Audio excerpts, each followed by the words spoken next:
안녕하세요, 여러분. 굿모닝 행동을 진행하는 여러분의 영리 최영희입니다. 자, 우리 오늘 소방관부 6번부터 10번 문제까지 풀어볼 건데요. 여러분 문제 다 풀어보셨죠? 어떠세요? 법령 같은 것들을 조금 까다롭게 설명한 문제들이 많아서요. 그런 문제들은 제가 법령에서 계속 다루어 드릴 내용들이긴 합니다. 하지만 사실 모든 법령을 다 볼 수 없는 한계가 있다는 건 여러분이 잘 알고 계시죠? 해설제 내용에 법령 어디에서 나왔는지 참고자료 다 달아놨으니까 가능하면 여러분 스스로 혼자서 한번 공부해 보신 연습을 하시는 것도 법령 문제에 접근할 수 있는 되게 좋은 방법이 아닐까라는 생각이 듭니다. 자, 일단 6번 문제부터 들어가도록 하겠습니다. 중앙인사행정기관에 대한 설명으로 옳은 것 이렇게 얘기를 하고 있죠. 아시겠지만 인사행정을 담당하는 기관이 중앙인사행정기관입니다.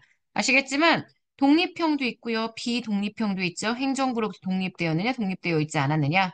그리고 위원회형, 여러 명의 복수의 위원들이 함께 의사결정을 하는 형태의 독임형 혼자서 의사결정을 하는 형태죠. 그래서 이들 중에서 위원회 형태는 여러 위원들이 함께 보통 논의를 하기 때문에 합의성을 중시하고요.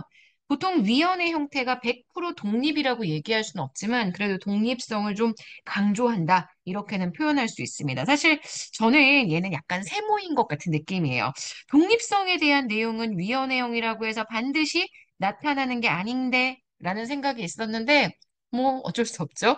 지금 보시는 1번이 아니고선 답이 될 수 있는 게 없어서 일단 1번인데 독립성은 약간 애매하고요. 사실은 합의성을 중시한다는 건 맞습니다. 자, 2번 미국의 실적재보호위원회는 비독립합의형이 아니라 독립합의형에 해당하는 위원회고요. 뭐 여기까지 다 못 외우실 수 있어요. 그래서 일반적으로 우리가 많이 보는 형태는 대부분 비독립 단독형이고요. 사실 비독립 합의형은 아마 예시를 찾아보기 거의 어렵다. 그래서 거의 예시가 없다 정도로 기억해 주시면 될 것 같습니다. 위원회형은 단독형에 비해서는 책임 소재가 분명하다라고 얘기를 했는데 책임 소재가 분명한 건 의사결정자가 하나인 경우 단독형이 훨씬 더 분명합니다. X가 되고요. 소청심사 기능 등은 준사법적인 기능이고요. 준입법적인 기능도 담당을 합니다. 그래서 중앙인사행정기관은 사법적인 기능이나 입법적인 기능의 일부를 수행할 수 있다. 이렇게 보셔야 되기 때문에 볼 수 없다. 틀렸고요. 비독립 단독형은 위원회형에 비해서 인사행정의 계속성, 인사행정이 계속성이 되려면 위원회형이 더욱더 강조가 되어야 합니다. 위원회형은 여러 명의 위원들이 함께 의사를 결정하기 때문에. 그래서 글을 읽으시면서 혹시 느끼셨나요? 얘는요, 위원회형을 현재 비독립 단독형과 비교해서 계속 설명을 하고 있는 중입니다. 아마도 이 위원회형에 독립이라는 걸 딱 넣고 내용을 정리했던 게 아닌가라는 생각이 드는데 그러면 또 여기가 비독립 합의형이라는 요 형태가 굉장히 이상해서 저는 문제에 약간 오류가 있지 않은가라는 생각은 드는데요. 뭐 소방관부 문제니까 이건 소방관부 문제 실제 시험을 치르신 분들이 고민하셔야 되는 부분이 아닐까 싶습니다. 어쨌든 이렇게 문제가 출제가 된다고 하더라도 문제에서 일단 1번 아니고선 답될 수 있는 게 없다. 이 정도로 해석해 주시면 좋을 것 같아요. 자, 7번입니다. 품목별 예산제도에 대한 설명으로 옳지 않은 거 읽죠. 품목별 예산제도는 투입 중심 제도입니다. 그래서 지출에 따른 효과는 고려하지 못합니다. 하지만 회계 책임을 분명할 수 있다는 건 되게 큰 장점이고요. 지출 통제가 유리합니다. 1920년대 제가 과학적 관리론 절약과 능률을 위한 텍스트위원회 설명했었죠. 이때의 품목별 예산제도가 시작이 되었기 때문에 통제를 위한 예산제도, 그래서 절약과 능률을 위한 예산제도 이렇게 정리할 수 있고요. 무엇을 위한 지출인가? 이게 사업의 내용을 정확하게 알 수가 없다는 한계가 있죠. 그래서 이에 대한 충분한 정보를 제공해 주지는 못합니다. 하지만 제일 좋은 장점은 예산 집행할 때 함부로 쓸 수가 없으니까 대량권의 범위가 제약되죠. 신축적이지 못하다는 특징이 있습니다. 문제의 정답이 되는 건 그래서 4번입니다. 8번으로 넘어갈게요. 국가공무원법상 경력직 공무원 실적주의와 직업공무원 이제 두 가지가 적용되는 공무원을 경력직 공무원이라고 얘기하죠. 경력직은 다시 일반직과 특정직으로 구분이 되고요. 그다음 경력직이 아닌 특수 경력직이 우리가 알고 있는 정무직과 별정직으로 구분이 됩니다. 그래서 이렇게 정리가 되죠. 헌법재판소의 헌법연구관은 특정직에 해당할 거고요. 지금 보시는 소방공무원도 경력직 중에 특정직, 검사도 특정직, 국정원 직원도 특정직, 지금 보시는 요 비서관만요. 지금 특수 경력직에 특정직이 아니라 특수 경력직에 별정직에 해당할 거예요. 그래서 나머지는 모두 경력직의 특정직이고요. 특수 경력직의 별정직에 해당하는 게 비서관. 정답이 되는 건 2번. 자, 그 다음 문제 9번에 대한 내용 볼 건데요. 이 9번이 좀 안 나오던 내용이었죠. 공무원이 불합리한 규제를 자기가 개선하고 공동의 이익을 위해서 창의성과 전문성 활용해서 뭔가 적극적으로 업무를 처리하는 행위를 적극 행정이라고 이야기를 하는데 이게 국가공무원법에도 그 근거 조항들이 있고요. 적극 행정 운영 규정이라는 그런 규정 내용들도 있습니다. 그거에 관련된 내용들이 문제에 출제가 된 거여서 요거는 한번 이런 법령 내용들도 있구나, 이런 제도가 있구나 정도의 취지로는 한번 기억을 해주시면 좋지 않을까라는 생각이 들어요. 1번입니다. 적극 행정은요, 공무원이 불합리한 규제를 개선하는 등, 그러니까 목적은 그래요. 딱.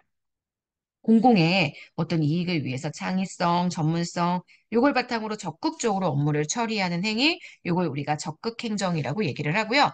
만약에 내가 적극 행정을 되게 잘한 우수 공무원으로 선정이 됐다. 그러면 당연히 뭔가 국가가 독려하는 절차가 들어가겠죠. 특별 승진, 특별 승급, 인사상의 우대 조치들을 부여받을 수 있습니다. 공무원이 적극 행정을 추진한 결과에 대해서 그의 행위에 뭔가 잘못된 게 있을 수도 있잖아요. 근데 고의 또는 중대한 과실이 없다. 그러니까 뭔가 적극 행정을 추진한 결과로 무언가 잘못된 행위가 발생을 했는데 그 행동에 고의나 중대한 과실이 없다. 그러면 책임을 묻지 않는다. 그래야지만 공무원들이 공익을 위해서 굉장히 다양한 방법으로 적극적 행정을 할 수 있기 때문에 그래서 이러한 내용들이 들어가 있습니다. 자, 그 다음 4번에 나와 있죠. 적극행정위원회는 실제 적극행정 우수공무원 선발, 우수 사례 선정, 그리고 면책 건의에 대한 사항 등을 심의하는 기구입니다. 그래서 이 적극행정위원회라는 곳이 적극행정 우수한 공무원들을 선발해서 그들에 대한 인사상의 우대 같은 것들을 하게 된다. 이렇게 생각해 주시면 되고요. 그러면 이 적극행정의 주무부처는 어디냐? 국무총리실은 조금 애매하죠. 이 적극행정은 인사행정에 관련되어진 여러 가지 조치들을 취하는 그러한 내용들과 연결이 되기 때문에 국무총리실의 국무조정실장, 여기 아니고요. 인사혁신처. 입니다. 그래서 중앙행정기관의 장에게 적극행정 실행 계획, 그 성과에 대한 자료 제출을 요구할 수 있는 건 지금 주무부처인 인사혁신처의 처장이 됩니다. 그래서 이거 틀렸어요. 사실 이런 것들은 법이 굉장히 어려운 게 아니어서 이런 취지의 법도 있구나 정도로 여러분들이 기억해 주시면 나중에 문제에서 혹시라도 만나게 되시면 조금 편하게 문제를 정리할 수 있지 않을까 싶습니다. 자, 그 다음 마지막 10번 문제 볼게요. 근무 정적의 타당도, 신뢰성, 수용성을 저해하는 요소로 다음 설명에 해당하는 것. 평가자가 피평정자들에게 중간 또는 평균치의 보통 점수를 주는 심리적 경향이라고 이야기한다면 요거는 정규분포 이탈하는 오류 중에 집중화 경향에 대한 내용이겠죠? 정답이 되는 건 뭐 너무 쉽게 3번입니다.